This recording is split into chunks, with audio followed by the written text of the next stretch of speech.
You got your snacks? Check. Cuddle buddy? Check. Adidas? Check. Sup? Dope. Right. The volume 2. Did I react to the first one? I'm 18.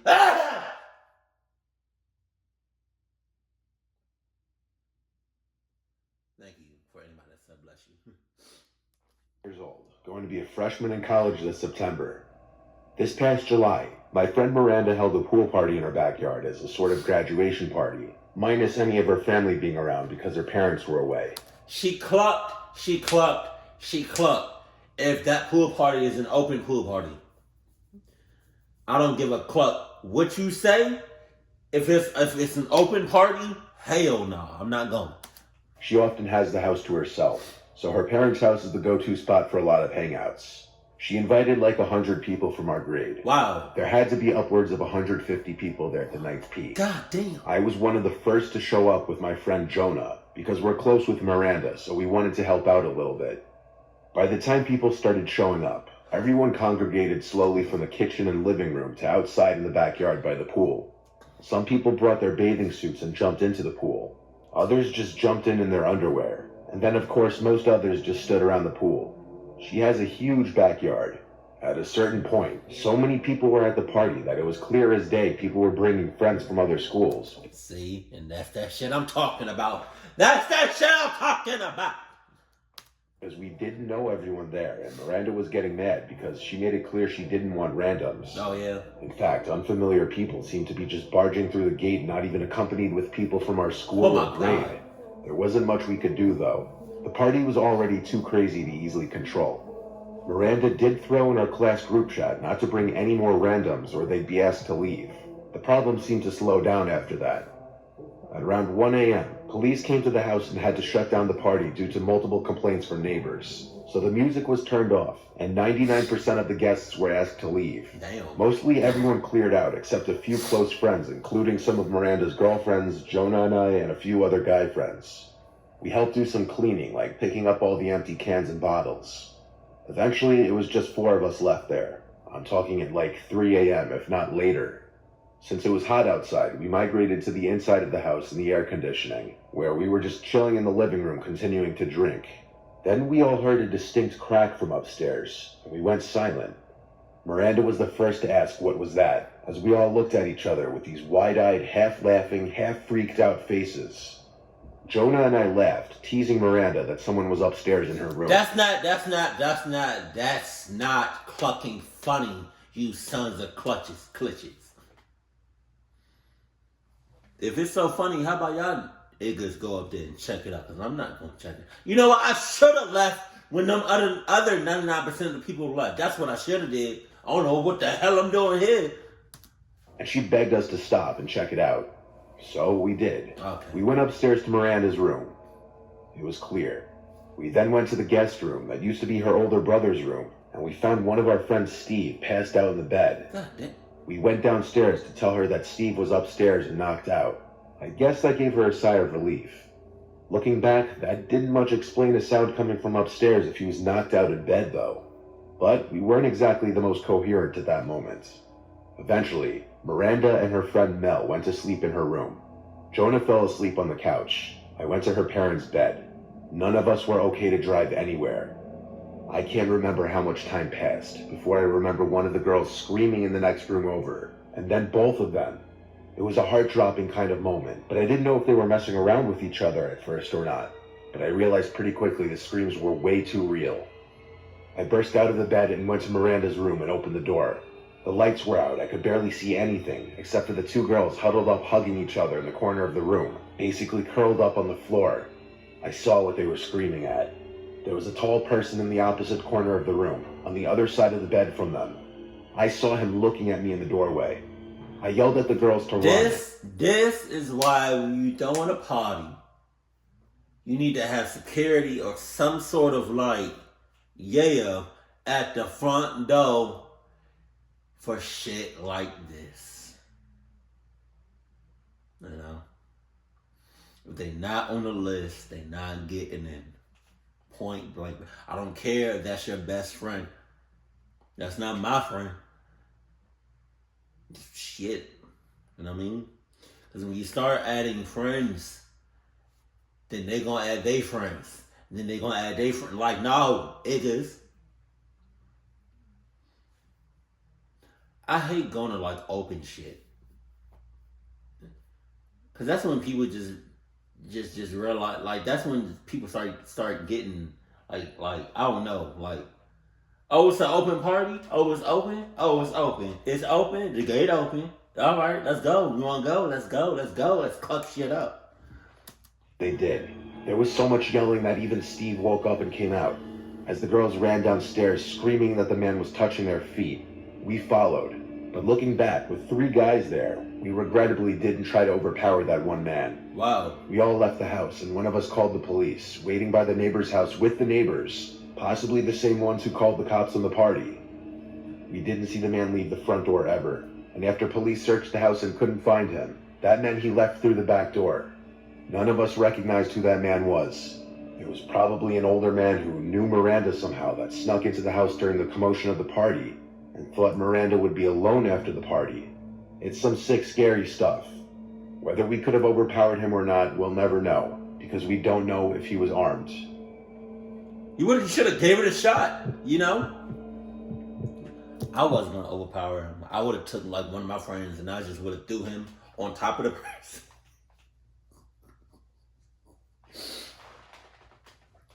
like this the friend and the person like over there, I'd have been like, hey, you, come here. There's a nice, quiet, scenic creek not far from my house. It's outside and you're dealing with the woods. Come on. I like to drive my kayak up to it every once in a while on the weekends in the summer. Oh, yeah? This one particular weekend was one of those weekends. The weather was perfect, sunny and 70s. I'd kayaked down this creek a bunch of times, and never had I seen anyone else kayaking it. That's part of the reason I like it, because I'm a very reserved person and I like to do things myself, preferably. Or maybe because nobody else go down there. Did you ever think because the people don't go down there and it's only you? That, you know, what? I didn't say nothing at all. That people getting snatched the hell up, clucked the hell up, no condom necessary, no lubricant, no lotion, no Vaseline, no nothing. You know what I mean? You don't think that's a little sus? That nice ass creek.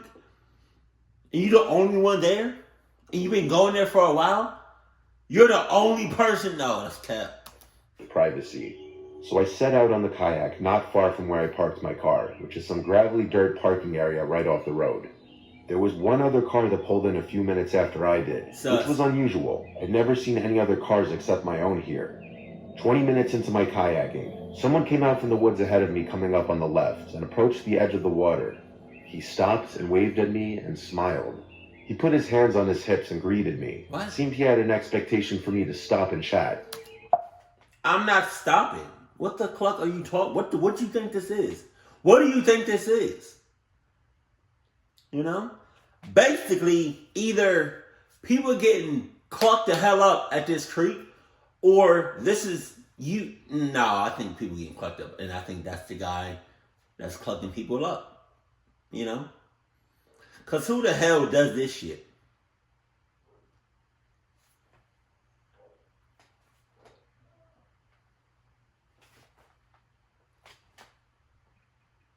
I got the hand on it. You see it? Just the hand on the hip. Just sus. Get out looking at it. I instantly knew I didn't like his smile, but my mother raised me to be polite to everybody. So I stopped paddling and smiled and greeted him back. There was an awkward pause where he was just nodding his head with his closed-lipped smile, and I had to break the silence by saying it's a beautiful day out. He nodded his head and said, yup, then asked where I'm from. What? I made something up and said, from up north, just visiting. He clearly lacked the ability to hold any sort of conversation, and that's coming from me, who's not the most social person myself, so I wanted to just move along. I told him to have a great rest of his day, and continued onward down the river. Never in a million years was I expecting what happened next to happen. That's cap. That's cap. You knew something. I bet you now, you had to have a feeling that something was going to happen. Or something was about to happen. Because, like you said, like you're the only one that goes here. Which is already clucked in the... You're the only person that comes to this creek. So when you see somebody else, that's just automatically red flags out the ass. Red flag, red flag, red. Just out that like red as far as the eye can see. God damn. Cluck you. I turned when I heard a snap of a stick or something from not far behind me. There in the not so far distance was the guy, hiding behind a couple trees, seemingly following me. I was disturbed and uncomfortable. Oh, yeah? He was clearly trying to not be seen. Okay. I was scared to call him out in fear of how he might respond. Hey, I pretended not to notice him and continued to kayak down the creek. I would continue to side glance every so often to see if he was still following me, and he was. I had never wanted to see someone else in the water so much in my life. I took out my phone to try to call my dad or my brother for help, but of course I had no cell reception out there. Still, instead of being followed and probably attacked, I decided to stop in my place, turn around, and threaten to call the police if he didn't stop following me. The man just stood in place behind another big tree. He was clear as day there. Why would you say that? I then decided to fake call the cops. I raised my phone in the air at the man. I said, "I see you there. I'm calling them now." You dumbass. Fuck you. I then proceeded to fake a phone call, pretending like I'm talking to the police. The man started to walk away deeper into the woods. It seemed to have worked. I turned around immediately and started kayaking back up the way I came as fast as I possibly could. I would constantly look over my shoulders until I got back to where I launched the kayak. I made it safely. I checked my whole surroundings before stepping out of the water and carrying my kayak back to my car.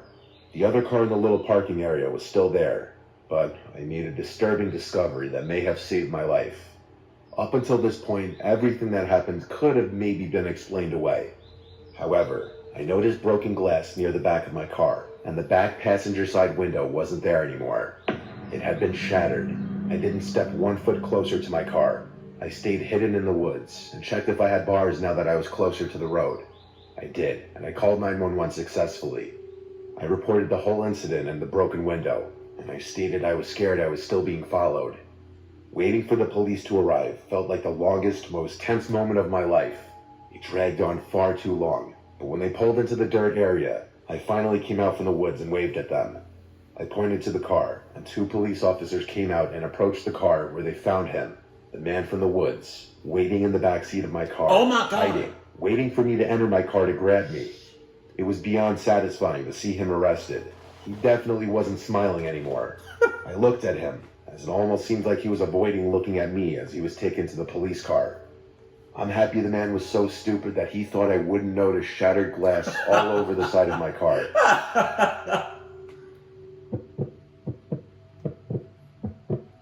Anonymous, you know that shit real. What you're about to hear is something that will sound like it was straight from a horror movie, but it's absolutely true. Every summer, my friends and I go on a camping trip to a new location. It's a tradition we've had for years. One year, we chose a hiking trail in West Glacier, Montana. My friend Luke is a photographer, so he always likes to bring his camera equipment and get lots of nature shots. Our first day there, the 3 of us did a lot of hiking and exploring, taking in the sights and allowing Luke to get a lot of shots. That first night there, nothing was out of the ordinary. We had 2 tents. I was alone in mine while the other 2 shared theirs. The next day, we did some fishing at a nearby river, and a few other things that aren't really that interesting to talk about. But that second night was where things got weird. The fire had just been put out, and we went to our respective tents. None of us had even fallen asleep yet, when we started hearing sounds from out in the woods.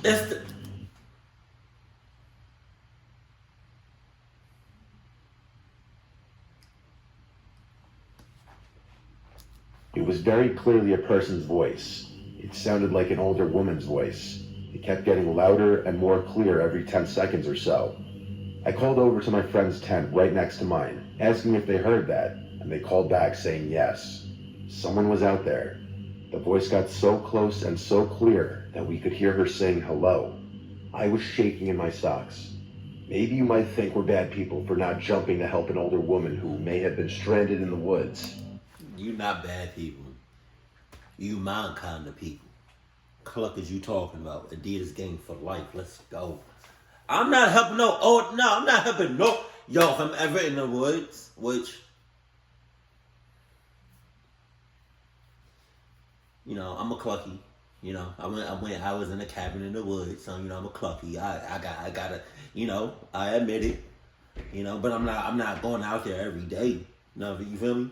But if I'm ever like in the woods again, I'm not about to like, and I hear some shit, and I hear like somebody, that needs help or that needs some assistance. I'm not gonna do it. I don't care if you sound old, young, middle-aged, a woman, a man, a kid. I don't care. It's a setup. I spit. It's a setup. If it's not, even if it's not, I'm still not gonna do it. That's tough. Your ass shouldn't have been out there in the first place.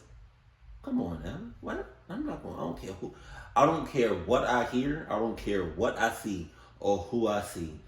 If I'm ever in the woods and something or somebody needs my help, I'm not doing it. No. But that just didn't seem right. And being in the middle of the woods at night, hearing someone calling out hello is beyond terrifying. I heard footsteps approach the tent, then stop. The voice once again said hello, but it was right outside the tent this time. And now that it was this close, it didn't sound like a woman anymore. It sounded like a man trying to sound like a woman, raising the pitch in his voice. The person outside my tent suddenly started shaking the tent aggressively, and I freaked out and screamed, "What do you want?" My friend shouted to go away to the person. The shaking then stopped as suddenly as it started, and I heard the footsteps quickly hurry away. I waited a few moments before unzipping my tent and grabbing my sleeping bag to go to my friend's tent. Even those brief 5 seconds outside the tent, I felt like I was going to be grabbed at any moment. I felt safer as I was in the tent with them and not alone anymore. None of us knew what to think, but we all three agreed it didn't sound like an actual woman. It sounded like some creepy man pretending to be one to get us to let our guards down. The question was, why though? Was he carrying a weapon? Either way, he was probably carrying a pack of condoms, Trojan. Didn't think it was safe to get up and leave now. We agreed to leave first thing in the morning as soon as the sun would begin to rise. We also agreed that someone would need to stay awake at all times to keep watch, so we agreed to take turns sleeping. My friend Matt took the first shift, while Luke and I tried to sleep, which was hard to do after what just happened, especially when we'd keep thinking we were hearing footsteps surrounding the tent. Eventually though, after many tense hours, I managed to fall asleep out of pure exhaustion. I never woke up until morning time, because apparently Luke fell asleep on his shift, and we were all asleep by that point. You ass! We were happy the sun was up, so we packed our stuff and headed back to the truck. It was a long ride home, and during the drive, Luke was going through his camera, looking at the shots that he got over the course of the 2 days there. The last 3 pictures, however, were not pictures that he took.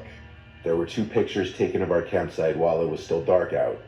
The 3rd picture was taken inside of our tent, with all 3 of us asleep. Nothing was missing or stolen, strangely enough, and none of us were attacked in any way, yet it remains the most fucked up thing that has ever happened to any of us. Some random creep out in the woods stalking our tent, and waiting for the right moment to enter our campsite, go through our stuff, sneak into our tent, and take a picture of all 3 of us, probably just to freak us out. And whoever it was, they accomplished their goal for sure.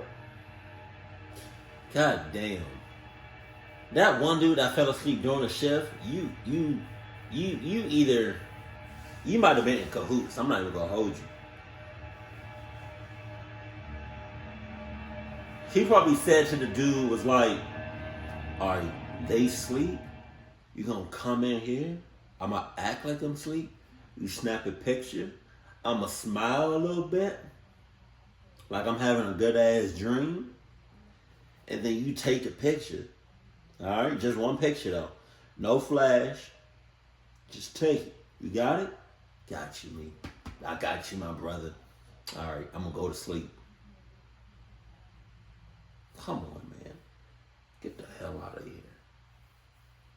The fact that he went inside your tent and took the, that's crazy.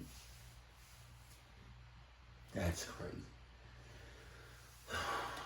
And then like with that other one with the creek, like you're the only one that's been going there for I don't know how long, but it seems like for a while, you know. And then the second you see somebody else, that don't immediately raise red flags. Cap, my ass. I would have got the hell out of there. Keep cool, keep classy. I love you. Stay happy, my family.